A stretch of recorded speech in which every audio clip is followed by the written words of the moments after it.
चित्रगुप्त जी, हम इन मनुष्य को जो समझाना चाहते थे, प्रतीत होता है ये वो बात समझ गए हैं।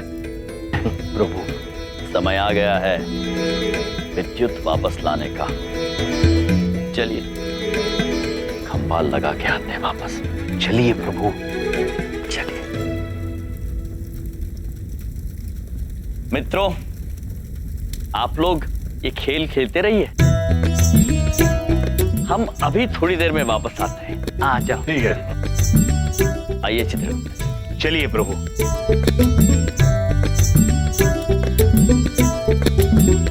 Hello hello hello hello hello Chandrapuri वासियों, भाई बहुत हो गई अंताक्षरी, अभी कम बड़े दिनों से पेंडिंग पड़ा है, तो लगे हाथ उसे भी नवेड़ देते हैं। पेंडिंग पड़ा है? वो क्या है? हाँ, वो है दादाजी की कविताएं।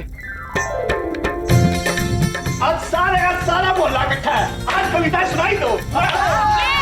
अरे दादा भाई, प्लीज प्लीज कविता सुनाओ। देखो उस दिन हम तुम्हारे पास नहीं आया था ना, उसके लिए हम माफी मांगता हूँ, लेकिन प्लीज प्लीज अपना कविता सुनाओ ना साईं। सुनाओ सुनाओ दादा साईं। कभी और सुनाऊंगा। अरे ताऊ जी, बस ये तो सुना दो ये कविता। इस धाकड़ मॉल में धाकड़ रंग मिल जाएगा आपका, है? और नहीं तो क्या। हाँ दादाजी, हाँ बताइए। सब चेयर करेंगे।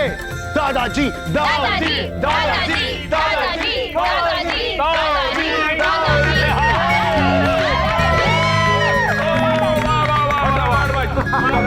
आप कहते हो तो कुछ पंक्तियां सुना देता हूँ। इरशाद करो ना, इरशाद। चुप है। हाँ।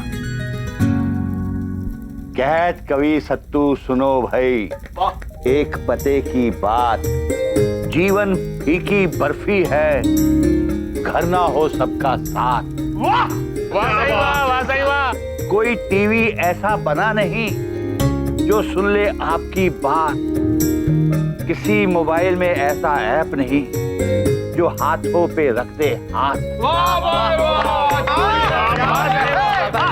हाथों को थामने की उम्र में लड़के मोबाइल थाम के घूम रहे हैं, इसलिए कहत सत्तू भाई एक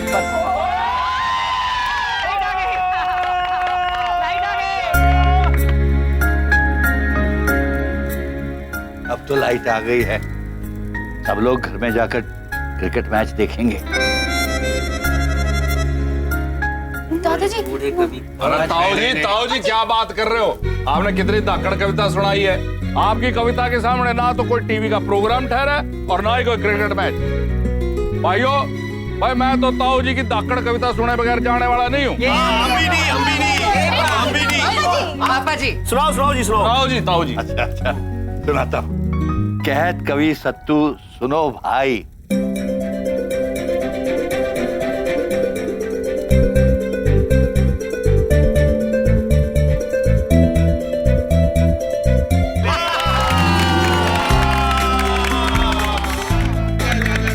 पापा जी, भगवान का लाख लाख शुक्र है कि लाइट चली गई थी। कम से कम ये तो पता चला कि आप इतनी अच्छी कविताएं लिखते हैं। अरे खोतिया, बचपन से तुम्हें कविताएं सुना रहा हूँ, तब तो तुम्हें समझ में नहीं आती थी, लेकिन अब जाके तेरी समझ में आई है, नालायक कहीं के। चुपचाप। पापा जी, मैं आपकी तारीफ कर रहा हूँ, आप सब जगह मेरी बेइज्जती करते रहते हो। अरे मोला बोलो बोलो बोलो, मैं तो मजाक कर रहा था, बोले। कमाल हो गया। भाइयों, एक बात भाई, मेरे दिमाग में एक बात आती है कि ऐसा प्रोग्राम हफ्ते में एक बार जरूर होना चाहिए। बिल्कुल साईं, बिल्कुल। लेकिन एक बात पक्की है भाई, उसमें ना तो कोई अपने मोबाइल को छुएगा, ना कोई अपना टेलीविजन देखेगा। सारे इकट्ठे बैठ के इसी तरह बैठेंगे, खाएंगे, पिएंगे, हंसेंगे और ताऊ जी की कविताएं सुनेंगे। क्यों भाई? बिल्कुल सही कहा आपने चौधरी। एक डॉक्टर होने के नाते हम ये कह सकता है कि हंसी और खुशी से बड़ी दवाई आज तक दुनिया के किसी लैब ने नहीं बनाई। हाँ साईं, बिल्कुल। डॉक्टर अद्भुत। वैद्य पुत्र, बिल्कुल सही कहा आपने। ऐसी हंसी, ऐसी खुशियां केवल मनुष्य को दे सकते हैं, कोई यंत्र नहीं। अब देखना, ऐसे भाषण देंगे जैसे सब कुछ इन्होंने ही सिखाया है। हमने आप सभी से आपके यंत्रों को दूर किया क्योंकि हम आपको ये समझाना चाहते थे कि ये आधुनिकता, ये यंत्र आवश्यक है, हम मानते हैं इस बात को। किंतु यदि ये हमारी कमजोरी बन जाए तो वो अनुचित होगा, गलत होगा। हम ये भी मानते हैं कि कार्य करना आवश्यक है, अति आवश्यक है, किंतु अपने रिश्तों को समय देना और भी आवश्यक है। बस यही बात याद दिलाने के लिए हमने विद्युत को गायब कर दिया।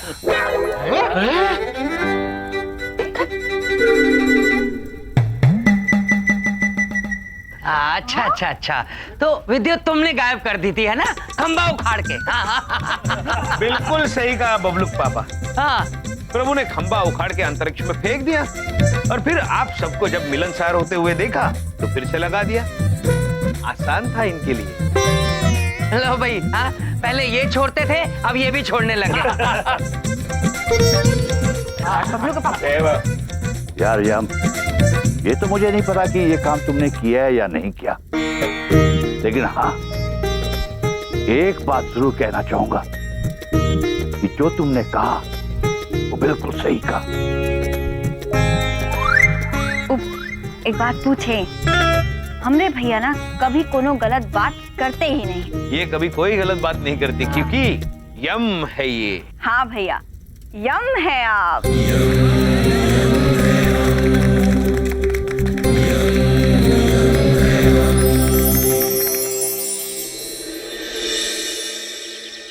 अरे अचो साईं अचो झूलेलाल झूलेलाल।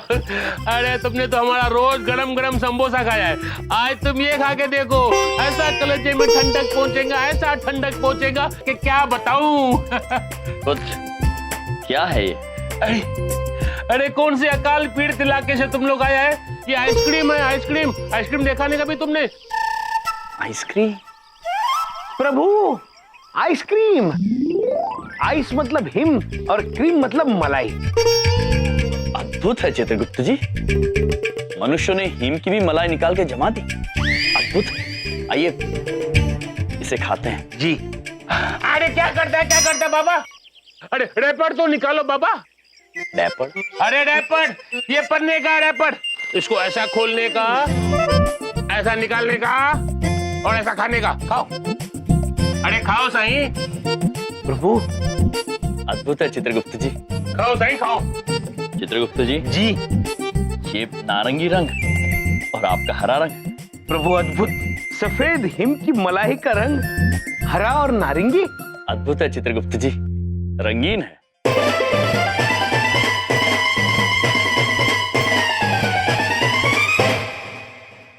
अरे झूलेलाल, तुमने इतना जल्दी फटाफट खा भी लिया। अरे तुमको थद्दा थद्दा इधर इधर नहीं लगा आइसक्रीम?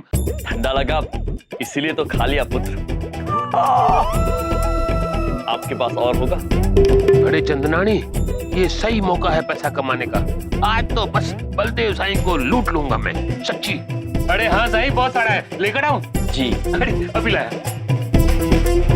ठंडक मिल गई चित्रगुप्त जी। प्रभु, कमाल का व्यंजन बनाया है।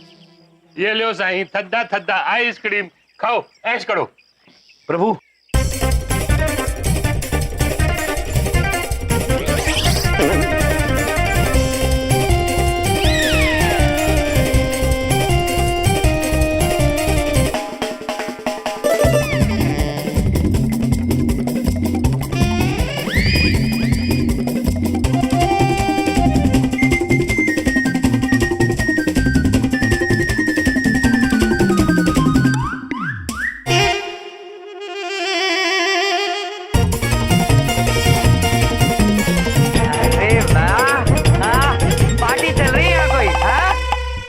बबलू पापा, हिम मलाई खाएंगे आप? आइसक्रीम। आइसक्रीम? अरे ऑटो तक के पैसे तो तुम मुझसे मांगते हो और आज आइसक्रीम खिला रहे हो। ठीक है भाई, आज तुम्हारे पैसे की आइसक्रीम मैं जरूर खाऊंगा। हाँ क्यों? अरे हाँ हाँ, खाओ ना बलदेव साईं, ये लो आइसक्रीम खाओ। ओहो, थैंक यू। लेकिन एक बात तो बताओ, इस वक्त तुम्हारे को तो ऑफिस में होना चाहिए था ना, इधर कैसे आ गया? अरे भाई चांदनी जी, मेरी तो हिम्मत नहीं हो रही अपने बॉस को शक्ल दिखाने की। इतनी कोशिश कर रहा हूँ, इस महीने का टारगेट ही पूरा नहीं हो रहा। बबलू पापा, आपको चिंतित होने की आवश्यकता नहीं है। आप प्रयत्न कर रहे हैं, वही बहुत है। जो मनुष्य प्रयत्न करता है वो कभी हारता नहीं है। जीवन में कठिनाइयां तो आती जाती रही, किंतु इन कठिनाइयों पर वही मनुष्य विजय पा सकता है जो प्रयत्न करे, वो नहीं जो इनसे डरकर भाग जाए। इसलिए हम आपसे निवेदन करते हैं कि आप अपने कार्यालय जाएं और अपनी कठिन परिस्थितियों का डट के सामना कीजिए। बस हो गया तुम्हारा भाषण खत्म। मेरी आइसक्रीम के पैसे दे देना, ठीक है? पैसे? अरे बलदेव साई, ये लोग कहाँ से पैसा देंगे? पैसा तो तुम्हारे को ही देना पड़ेगा ना। मैं क्यों? अरे ये लो बिल, पूरा 800 रुपया। 800 रुपए? हाँ। 800 रुपए की एक आइसक्रीम? अरे नहीं, एक आइसक्रीम नहीं बाबा, 40 आइसक्रीम। तुम्हारा साला लोग ने 40 आइसक्रीम खाए बाबा। हमें तो और खाने का मन हो रहा है प्रभु। हे भगवान! बोलो पुत्र। हे भगवान, तुम इंसानों को क्या हो? हाँ? कोई 40 आइसक्रीम कैसे खा सकता है? कैसे खा सकता है? हम और 40 भी खा सकते हैं। क्यों चित्रगुप्त जी? प्रभु आराम से। ऐसे भूखों को मैंने अपने घर में रख रखा है। मैं एक पैसा भी नहीं देने वाला हूँ, समझ में आ गई? नहीं बलदेव साई, पैसा तो तुम्हारे को देना ही पड़ेगा। मैं क्यों दूंगा? अरे तुम अगर नहीं देगा ना तो मैं बिंदिया भाभी से लेकर आऊंगा, वो अपने भाइयों के लिए ना नहीं बोलेगी। हाँ, या से लो या मुझसे, पैसा तो मेरी जेब से ही जाएगा ना। जेब तो मेरी ही कटेगी ना। ये लो, गिन लो अपने 800 रुपए, और ये लो ठूस लो ये 41वीं भी अपने अंदर। मैं यहाँ 1 मिनट भी और नहीं रुकूंगा, वरना मेरे हाथों से आज कोई ऊपर पहुंच जाएगा। कौन ऊपर पहुंच जाएगा बबलूक पापा? तुम दोनों मेरे हाथों से ऊपर पहुंच जाओगे, समझ में आई? किंतु बबलूक पापा, हम तो ऊपर से ही आए हैं, और कितनी ऊपर जाएंगे? भगवान! बोलो पुत्र। चुप! हे भगवान, इनको आज मेरे हाथों से बचा ले, वरना ये मारे जाएंगे। बबलूक पापा, प्रभु ये बबलूक पापा पैसों को लेकर इतने परेशान और गुस्से में क्यों रहते हैं हमेशा? क्या पता प्रभु, लेकिन जैसे ही हमारी पैसे के पौधे पर पैसे उगेंगे, हम बबलूक पापा के पैसे लौटा देंगे। बबलू जोर से बांध, और जोर से, पूरी ताकत लगा के। मेरे हाथ खुलने नहीं चाहिए, टाइट एकदम। बस हो गया। पापा, मैं आपसे एक बात पूछूं? आपने अपने हाथ बनवाए क्यों? बेटा, ये एक योग का आसन होता है जिससे अपना गुस्सा कंट्रोल में किया जाता है।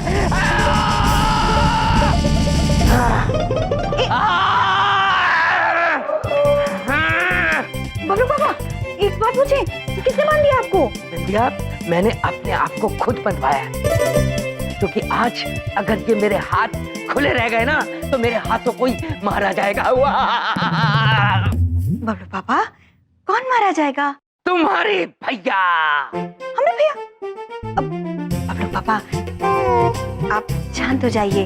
आपको पता है हमारे भैया क्या कह रहे थे? कहते बबलू पापा कितने अच्छे हैं, इतने अच्छे से घर संभालते हैं, हमारा ख्याल रखते हैं, और उनसे अच्छा आदमी तो पूरी दुनिया में नहीं है। अच्छा, ऐसा कह रहे थे? हम झूठ बोलेंगे बबलू पापा? लाइए, हम आपके हाथ खोल देते हैं। अरे बबलू पापा, हमारे भैया ना आपके लिए आइसक्रीम भेजे हैं, बोले बबलू पापा को खिला देना, उनका दिल ठंडा हो जाएगा। तुम्हारा साला लोग ने 40 आइसक्रीम खाए बाबा। ये लो ठूस लो ये 41वीं भी अपने अंदर। इस आइसक्रीम की वजह से मैं चला बैठा हूँ बिंदिया। 800 रुपए की 40 आइसक्रीम खा गए तुम्हारे भैया, और मेरे लिए भेज दी ये फुंतरी सी। हाँ, मेरे हाथ खोलो बिंदिया, आज मैं उनको छोड़ूंगा नहीं। मेरे हाथ खोलो बिंदिया, मेरे हाथ खोलो। बबलू पापा, आप शांत हो जाइए, गुस्सा थूक दीजिए, हम ना बाद में खोल देते हैं आपको। तुम मेरे हाथ खोलो। नहीं बबलू पापा, हम खोलेंगे ना तो आपके हाथ से कुछ गलत हो जाएगा, बाद में खोलते हैं। अरे नहीं, अरे नहीं, अभी खोलो। अरे बिंदिया, मेरी बात सुनो। अरे मैं ऐसे ही कह रहा था, मैं नहीं मारूंगा उनको। बिंदिया और इन दोनों की वजह से मैं अपने ही घर में बंधा बैठा हूँ। मैं इनको छोड़ूंगा नहीं, इनकी खाट खड़ी कर दूंगा।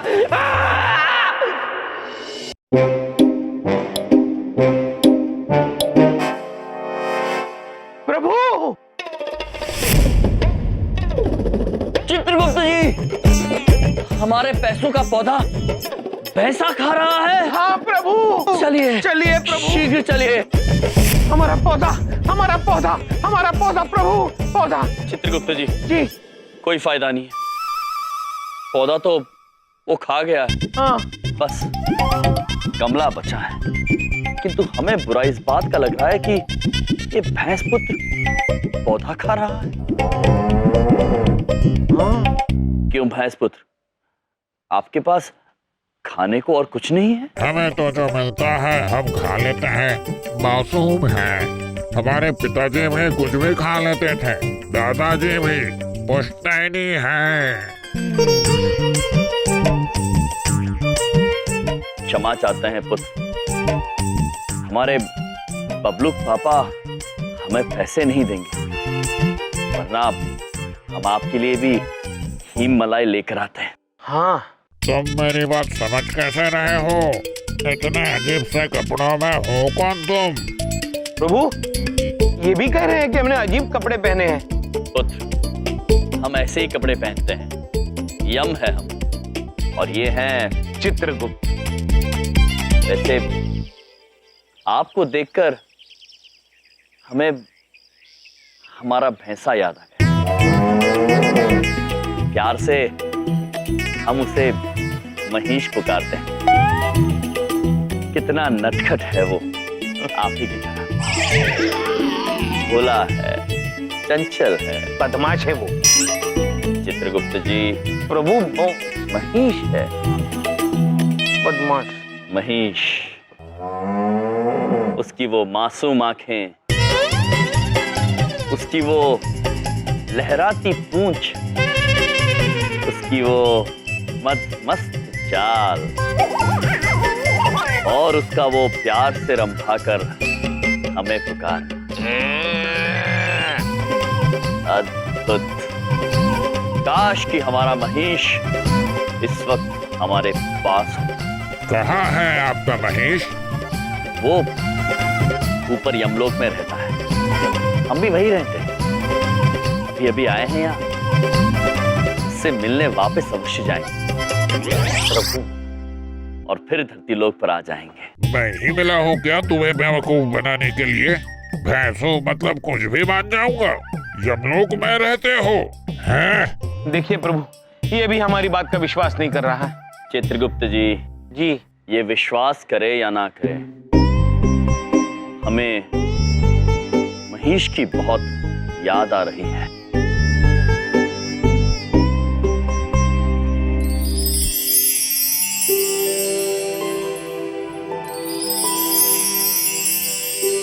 महेश, कुछ तो खा लो।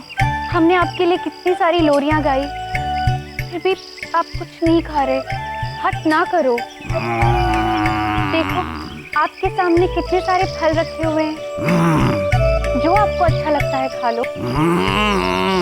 नहीं माते, जब तक महाराज नहीं आएंगे मैं कुछ नहीं खाऊंगा। अच्छा, कम से कम शीतल पे तो पी लो। नहीं माते, जब तक महाराज नहीं आ जाते ना मैं कुछ खाऊंगा ना मैं कुछ पीऊंगा। आप समझ नहीं रहे, जब तक आप कुछ नहीं खाएंगे तब तक हमारे गले से निवाला कैसे उतरेगा।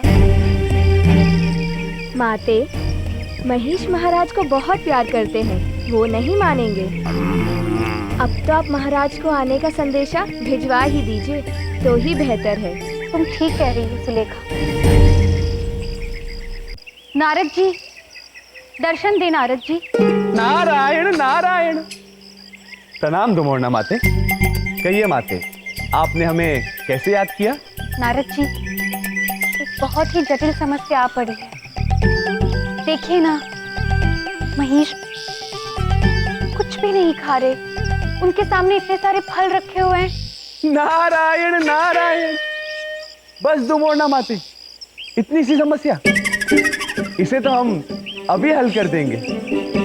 नारायण नारायण। उत्तम, अति उत्तम, बड़े ही स्वादिष्ट फल थे माते। कहिए माते, और कोई समस्या है? हम उसे भी हल कर देंगे। नारायण नारायण। नारद जी, ये क्या किया आपने? क्या किया माते? समस्या ये नहीं थी कि फल खत्म नहीं हो रहे। तो फिर क्या समस्या थी माते? समस्या ये थी कि महेश महाराज की याद में ना ही कुछ खा रहे हैं और ना ही कुछ पी रहे हैं। इन्होंने सब त्याग दिया है। नारायण नारायण। अच्छा माते, तो ये समस्या है? जी। महेश, महेश पुत्र, कुछ खा लो ना। देखो, इतने भी हठी ना बनो। नारायण नारायण। क्षमा चाहते हैं माते, परंतु महेश बालक है, हठी बालक। नारद जी, हमारी आपसे एक विनती है। कहिए माते। आप स्वयं पृथ्वीलोक जाइए और महाराज को ये संदेशा दीजिए कि पुत्र उन्हें बहुत याद कर रहे हैं। महाराज से कहिए कि कुछ ही पल के लिए वो यमलोक आ जाए। नारायण नारायण।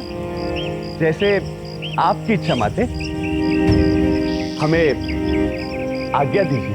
प्रणाम नारद जी। नारायण नारायण।